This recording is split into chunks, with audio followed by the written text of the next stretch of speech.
Alright, so I'm going to try to replicate the one I did with the red box elder bowl thing I made, only in blue.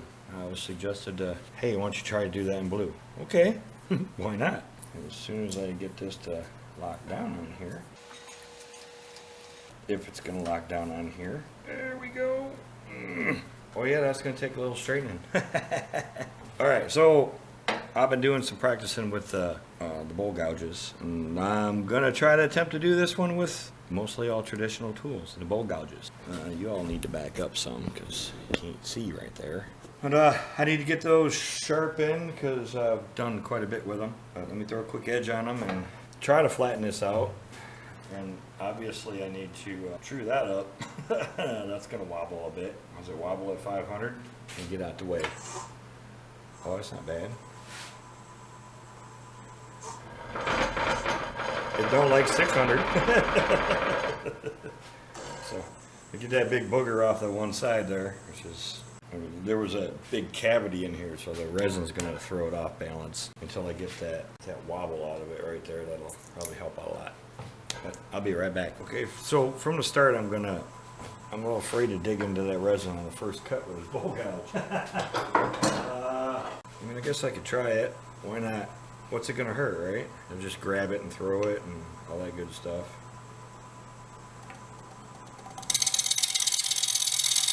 Look at that, I was afraid for nothing.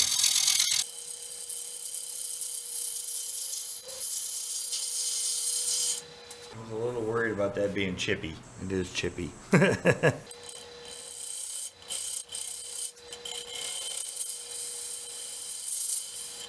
Yeah, I'm really messing that all up. Look at that. Cutting big old gouges in it. Okay, well, I am gonna hit that with that other thing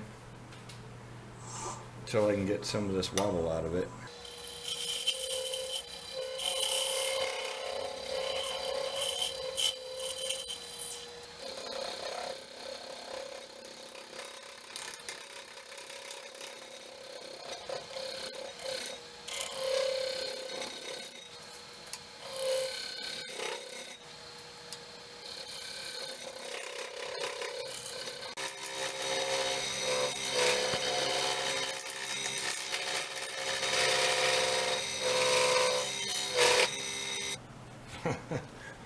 Ew, spider webs.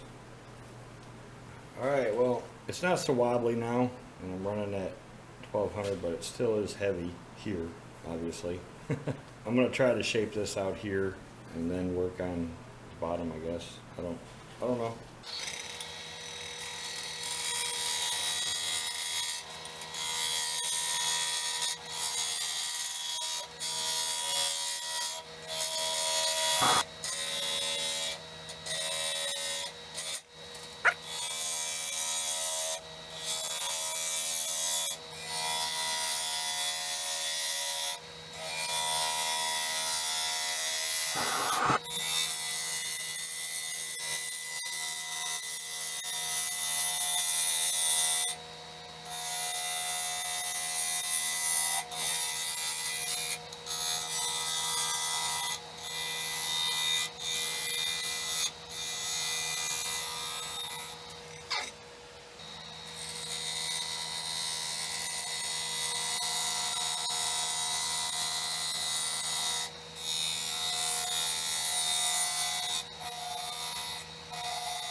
Okay, so I am sanded back to 320.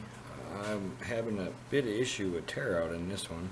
I thought it was just me and the tools, but the grain's doing twirls and twists, I think. I can't, everything's just folding back. I can feel it with the sandpaper, but I can't get it to go away. So I'm gonna hit it with sand and sealer and see if we can get it to sand out and give this some shine juice. There's your blue, and a little bit in the bottom here. It's kind of soaked into the grain up here. Not sure how that's gonna look. We'll get going on that.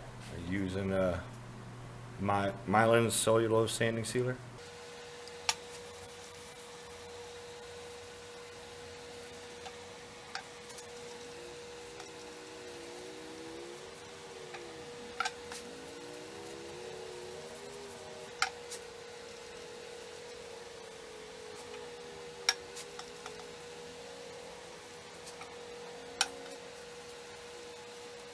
So 2 coats of sanding sealer.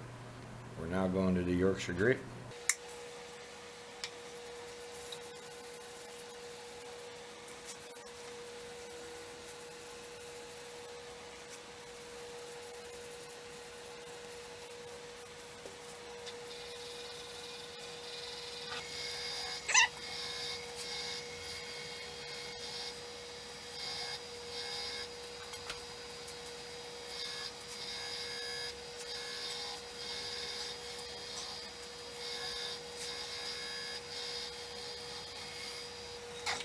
Yep, back to the OB shine juice. I really kind of like it. Quick, it's easy, and it's shiny.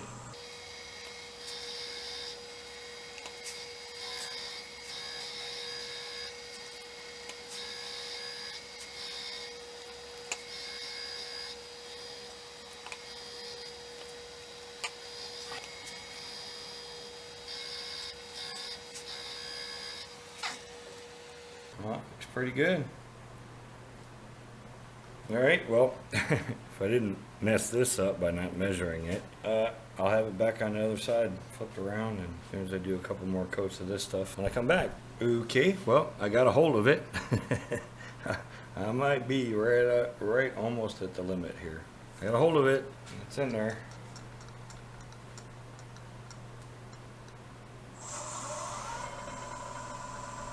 And it's staying in there.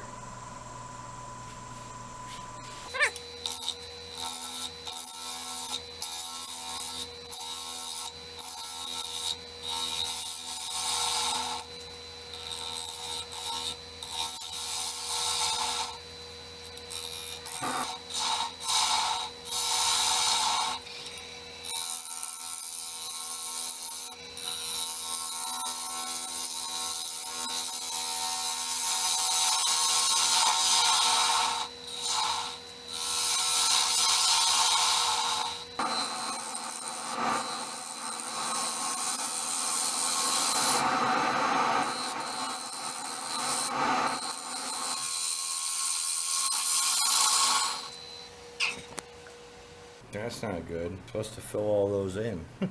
Alright, well these little shards really hurt. Alright, so it's tomorrow. I'm hoping the color matches. I'm going to hit this with a round nose scraper lightly and then try to sand some of the scratches out from the 80 grit I was using. 80 or 100, something like that. But that's what I'm going to do at the moment.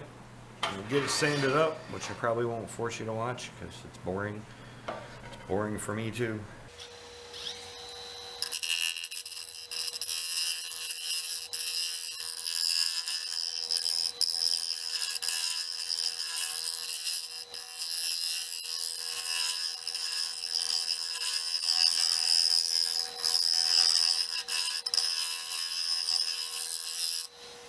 Ooh, got a long ways to go, don't I?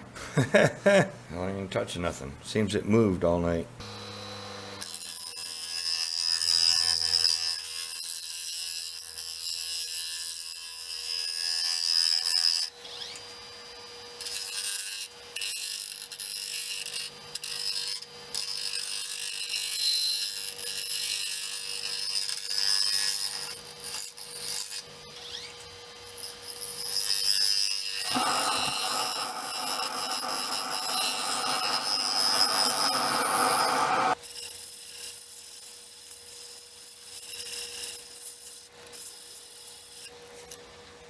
Alright, well, I'm going to be doing this for a minute, so we'll come back when I get to the not so boring stuff.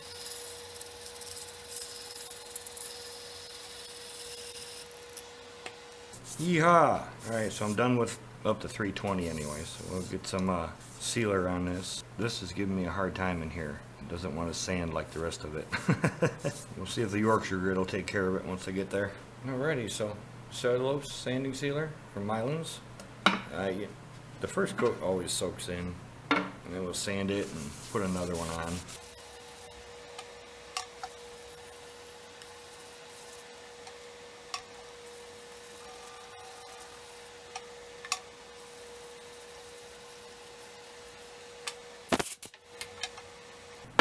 Round 2.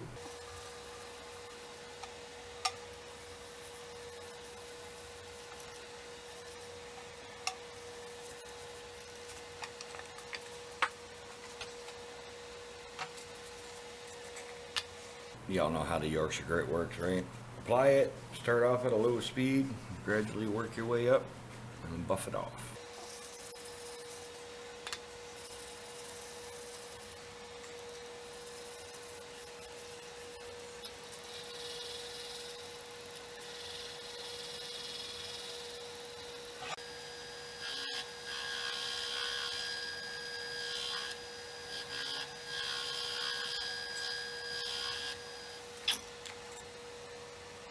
Not too bad, eh? Alright, so now we're going to go to the shine juice, and my mix is a little off, as you can see, because I had to work too hard to get it shiny. So, you know, don't mix up too much of this stuff, because the alcohol evaporates and throws the mix off. And I could add a little to it, but it's still off then. It doesn't take a whole lot of this to get what you want.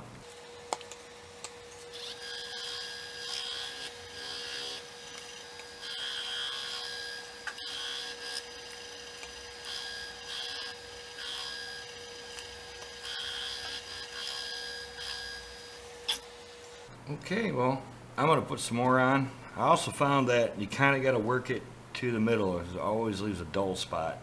You got to keep working it. And then I have a light. And I'm not too bad right now, but it'll leave a really dull spot right in the center, and you don't notice it until you're done. So I have a light with a magnet. I'm going to work on this and get it off of here. Okay, well, doesn't look too bad at all. I got a little bit more to do here. And you can't see it in the center. There you go. See how it's at a matte finish right in the middle, like right here. So I got to work on that a little bit more, but for the most part it's done. I like it. It was a little more difficult than the last one. It's punky, and it's pretty light. You can see just that little bit of resin setting it off, rolling down. But hey, whatever, there it is. You guys getting seasick on my phone bouncing? Oh, man. All right, well, this one didn't turn out too bad. A little punkier than I thought, so I was having some issues with it. And you can see the tear out down in here. It's just a little bit, and I filled it in with some 5-minute epoxy when I was patching up some holes. As the wormholes didn't all fill in with resin. The pole barn in the bottom, it's got some really different colors. It was like twisted. The grain's twisted, and I don't know what the gray is, and there's a little bit of red in it down and around. The color turned out okay. It's kind of translucent, like I can see through it right now, but that light's right on top of it. It still looks pretty good. I'm real happy with it. And the problem I got is, you know, a bowl is a bowl. How many different bowls you can do other than, you know, what the resin is going to dictate based on whatever is with the wood. I do have to do another one of this style. Somebody's ordered a Flamin' Flower bowl in different color than the Flamin' Flower bowl, and I wanted to redo that video anyways. So it's kind of this style, in the ambrosia maple with and I'll cover all that as I didn't do it in my earlier videos because I was trying to skate on actually looking at myself in that camera right there. Because it's really weird to talk to yourself. And I talk to myself a lot. And then I ramble on and talk to myself a lot. And then I gotta watch me over and over and over and over and over again until I figure out what it is I want to keep on here so that you all can watch it and think, what the hell is he talking about? So if you like it, go ahead and hit that like button. Subscribe if you haven't subscribed. Yeah, it's pretty cool. I'm happy with it. It's really weird. I was going to throw all this box elder out, fire pit, because it's that punky, but I'm kind of getting the idea on how to sharpen what my edge is supposed to look like. I do need better stones. How about that, huh? I just go shut it off. Currently, I don't have the funds to drop on diamond wheels. And most of my problem is the tools are bouncing off of it, and I cannot get them straight no matter how hard I try. And I know they have washers that will center them on there so they don't do that. And then I don't have to worry about chasing the stone across with all the surfaces because the diamond stones don't move. You only buy them once, but I don't have the funds to do it at the moment. So I'm dealing with what I have, and if they weren't bouncing, it'd probably be so much easier for me. But it's not, you know, it is what it is. See, rambling again. If you like it, give me a thumbs up. If you don't like it, go ahead and give me a thumbs down. If you didn't like it and you give me a thumbs down, leave a comment so I know what it was you didn't like about it. I mean, constructive criticism's good. Then, yeah, we'll catch you all next week. Well, maybe I'll put some pictures up also.